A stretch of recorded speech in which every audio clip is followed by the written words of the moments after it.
শুভ সকাল। আবৃত্তি করছি কবি সুফিয়া কামালের মোদের বাংলা ভাষা কবিতাটি।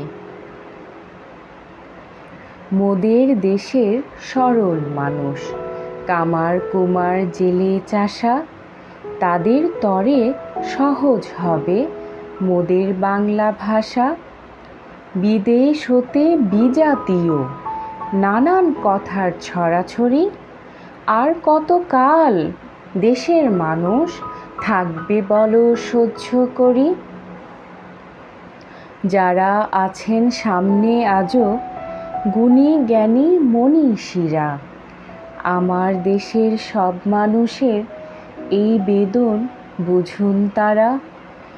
ভাষার তরে প্রাণ দিল যে কত মায়ের কোলের ছেলে, তাদের রক্ত পিছল পথে এবার যেন মুক্তি মেলে। সহজ সরল বাংলা ভাষা সব মানুষের মিটাক আশা। ধন্যবাদ।